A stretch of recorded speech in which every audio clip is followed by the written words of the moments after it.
A portion of this video is sponsored by Funtable. You'll see me make Korean fried chicken with their sauce later in the video. Now, I'm not an alcoholic, but there is one alcoholic beverage that I can't resist, and that is Japanese sake.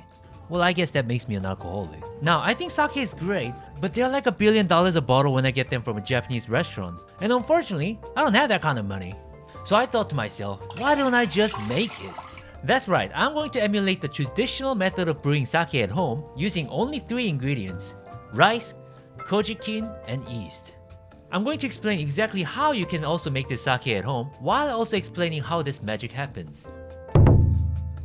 The first process of making sake is making koji, which is pretty much rice with fungus grown into it. What? Are you saying sake comes from molded rice? That's exactly what I'm telling you, my friend. So let's make this molded rice together. For koji making, we'll use this everyday white rice. All you gotta do is rinse 1.5 kg of white rice and do it gently so that the rice grains don't get crushed.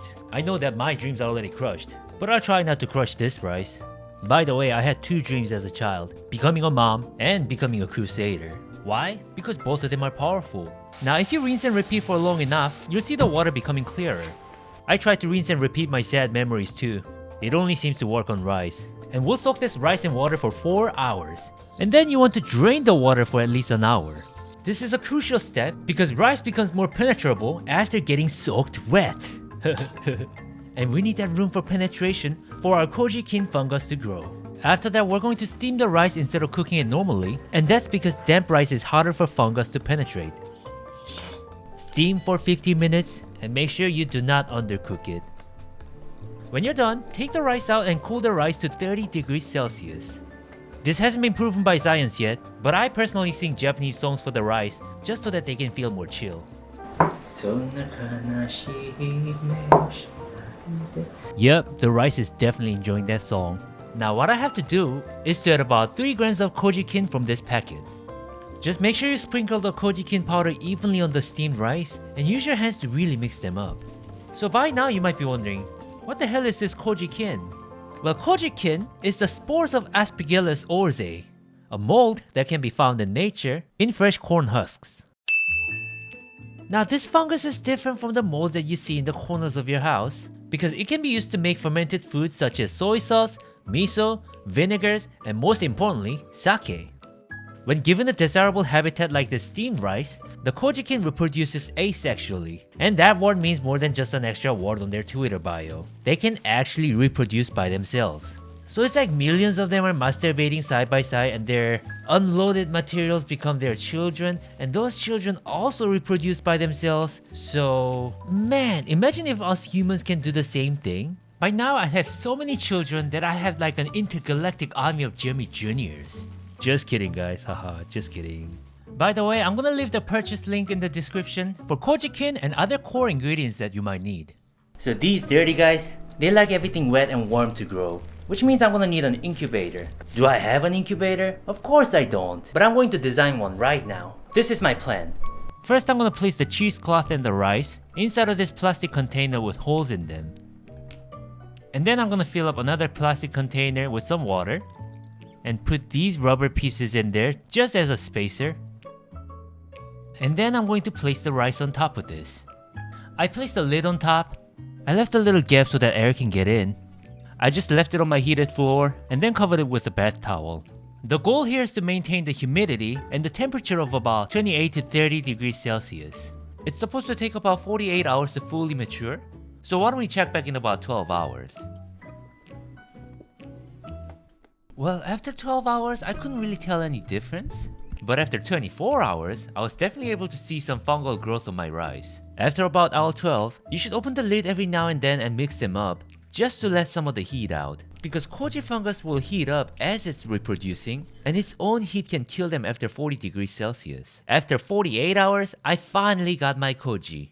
I made a mistake of letting it grow for too long, so it started producing some green spores, which isn't desirable. So I probably should have taken it out a few hours earlier. But Sensei Jimmy, this incubator thing is kind of too much work. I don't want to do it anymore. Now I understand, so I found a super easy way to do this too, and that is by using a freezer bag. So after adding koji to steamed rice, I put some of that rice in this freezer bag instead of my incubator. I just poked some holes in it so that air can get in, and I just kinda kept it warm next to my PC. And it gave me this really great koji after 48 hours. So I suppose you guys can do this instead. Or if you guys are even smarter, you can skip the entire step and just buy it. I mean, I would have done that. Anyway, you can keep the koji in the fridge for a couple weeks and freeze it for up to a year. The fungus in the koji is still very much alive, and to start the fermentation with koji and produce alcohol, we need to give it some food. So that leads our exciting next step, making moto, which is the base of our fermentation that is rich with active yeast and enzyme. So this is the stage where we complete the formula for the alcoholic fermentation.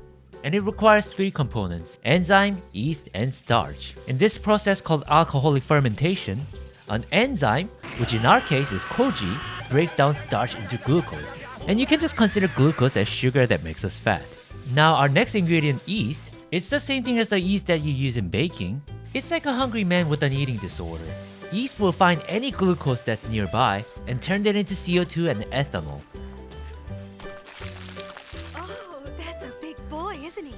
And yes, ethanol is the alcohol that's responsible for many of the mistakes that I've made in the past. Thankfully, we don't have to make yeast from scratch.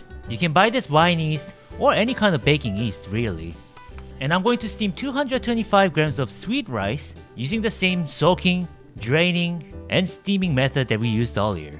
By the way, make sure to use sweet rice, not regular rice, because we're really looking for the high starch content. Cool the steamed sweet rice to below 40 degrees Celsius. Otherwise, it can damage the yeast and enzyme on contact. So from here, this should be really easy. All I'm gonna have to do is 500 milliliter of water. Make sure they don't clump up. 5 grams of citric or citric acid. The addition of citric acid is for preventing outside contamination by lowering the pH level. 160 grams of my koji children. And 5 grams of wine yeast. So a few hours prior to this, I mixed the wine yeast with some sugar and some warm water. This can rapidly grow the yeast, so it's going to help with the fermentation, and it's also going to make sure that they're alive and well. Because believe it or not, yeast, just like you and me, is an organism, and sometimes it dies. Anyway, an active yeast should get foamy and rise. Look how massive these guys got, almost as big as me. After you add the yeast, you can just use your clean hands to mix things up. This is looking fantastic. Smells really nice because of the yeast as well. Now you can just transfer it to a fermenting jar. The volume of our moto isn't huge, so the jar can be somewhat small and it'll be just fine. So I transferred everything into this little jar, and it's gonna sit here for the next 7 days. If this doesn't excite you, you must have no soul or something. In every step of the way, it's very important to keep everything sanitized. So I'm using alcohol to wipe the inner surface and the opening of this jar.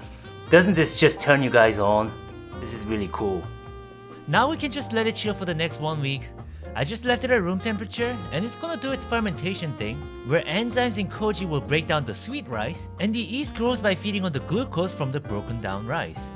By the way, make sure your lid is slightly open, because the CO2 from the fermentation has to get out of the jar. Here's my 7 days old moto. It formed a lot of liquid, which I think is really cool. This has already gone through the process of making alcohol, so it kinda smells like sake already. So starting day 7, I have to add a large portion of rice, water, and koji to really start feeding our healthy yeast that's in our moto to make more sake.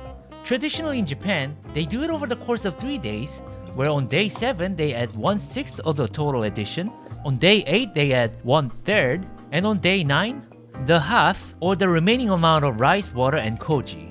During this time, I had to keep steaming rice, and it was honestly kinda tiring, so I don't think I wanna be an Asian mom anymore. Also at this point, the volume gets pretty massive, so it's a good idea to move everything to a larger jar that can contain over 10 liters. If your sake gets contaminated, it's gonna taste sour, so every time you touch it, do not forget to sanitize it. So all I gotta do from this point is to let it get fermented for the next 3 weeks. And I thought to myself, since they're living organisms too, maybe if I watch Japanese media with my sake, they'll turn out to be more authentically Japanese. Wow. Wow, this is such a great content. Watch, boy. This is like the best scene in the Seven Samurais. And I even watched anime with it. Is it just me or is this anime kinda cringe? So starting day 9, you're supposed to ferment it at 6 to 7 degrees Celsius. My fridge is a little colder than that, but I didn't have an alternative. Here's my sake mixture that's been fermented for the past 30 days. What I'm gonna do now is I'm gonna filter this through this bag of cloth so that I can isolate the liquid from this mixture. Since this smells so fantastic, I would like to try a little bit of that sake. Just a little, I don't want to get drunk at work. Cheers, my friends. This is it, man, this is it. It's got that hint of banana flavor that I was looking for. Oh, please, please God, don't let me mess it up.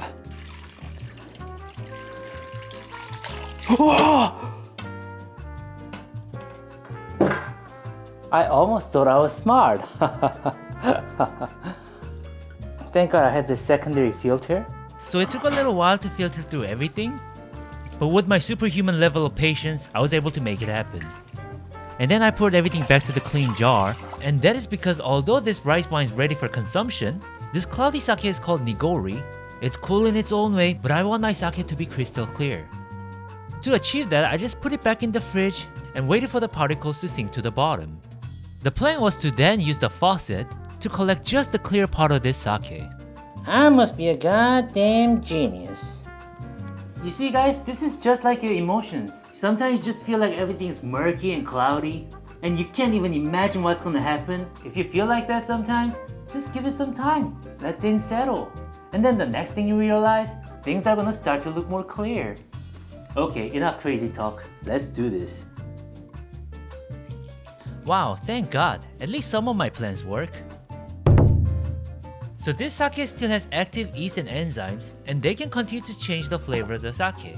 Well, at this point they've served their purpose, and we're gonna mercilessly massacre them by double boiling this jar at 70 degrees Celsius. This will end the fermentation once and for all, boil the toxic methanol away, and it'll also kill other germs that might have made their way in. There you go. I left it in the fridge for another month because although the fermentation process is over, as time goes by, the flavor will continue to mature, becoming smoother and smoother.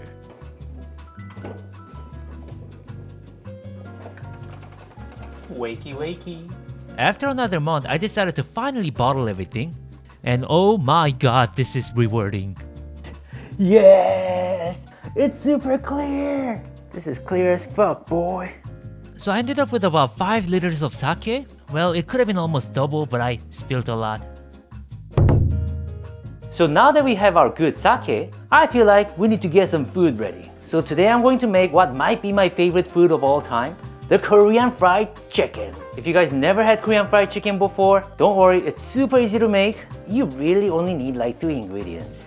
The chicken, the fried chicken mix, but there's nothing Korean about these two, right? So what makes Korean fried chicken is actually this Korean fried chicken sauce. I'm going to use this Korean fried chicken sauce by Funtable. You can easily get this on Amazon. It's very affordable and it tastes 100% authentic. And of course, you can use my promo code.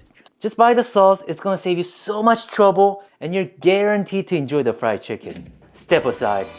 Daddy Jimmy's cooking tonight. I just got a bunch of chicken thigh meats because I like my chicken boneless. So I'm gonna cut them into about bite-sized pieces. Now I told you guys that I would make this easy. All you gotta do, buy this from a Korean supermarket or online. It can just be any fried chicken mix. What you wanna have is about 1 cup. Maybe 1.5 cups, a little more than that. Of good, preferably cold water. All you have to do now is to mix the heck out of it. I don't wanna go too fast because with the power of my biceps, I might start a tornado. So at this point, I don't really have to wait. I'm just gonna dump the chickens in there. You wanna have some of that fried chicken mix in powder form.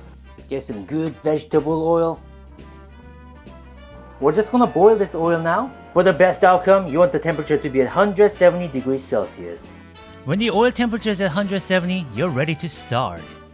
Now it's gonna be very easy, but you're still deep frying food, so be very, very careful. Take the chicken from this pile, completely cover this in the powder, and into the oil. Wow, this is really exciting. If you put chickens in there, the oil temperature is going to drop, so try your best to maintain the same oil temperature. Mine took about 6 minutes to cook. It could take more than that depending on the size of the meat. This is looking like a real good chicken. Oh yes, oh yes. Well, looking at my skill, I think it's safe for you guys to call me Mommy Jenny. It really didn't take a lot of time, but the fried chicken was coming together really nicely. We got some fried chicken here. Alright, the fact that we have a pile of fried chicken here, it's a beautiful thing. But remember, this is supposed to be Korean fried chicken. To turn this chicken into Korean fried chicken, we don't have to find him a Korean wife. We just need a real Korean fried chicken sauce. It just so happens that they're the sponsor of the day. They're called Funtable. They make all kinds of great sauces for your food, including this teriyaki soy sauce that I'm gonna use as a dipping sauce. I'm gonna juice this Korean fried chicken sauce all over it.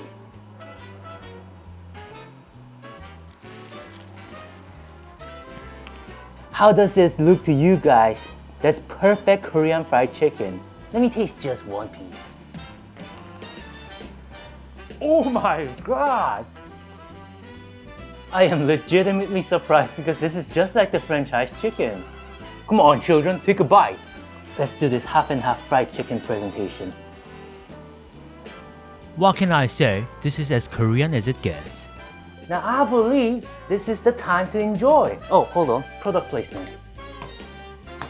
But seriously, I'm genuinely surprised with their sauce. They really nailed the Korean fried chicken sauce.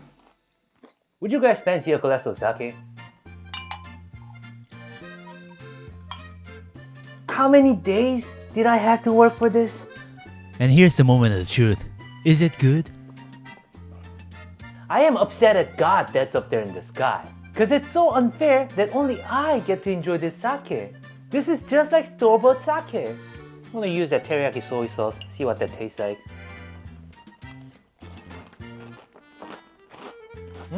Please take a bite. You see, I'm not trying to give you guys a life lesson or anything, but what I realized while I was making this sake is that as long as you're curious, and if you're willing to spend some time reading up on things, doing your research, then things that seem impossible can actually be achieved. I'm sorry guys. Mommy Jimmy was hungry. This was such a great moment for me. Thankfully, everything including the sake and the fried chicken came together really nicely, and I was able to have my much needed chill time. Okay guys, I think I'm starting to get drunk. I'm gonna take my time with these off the camera. Thank you guys so much for watching, and stay tuned for my next videos. And thanks again Funtable for sponsoring this video.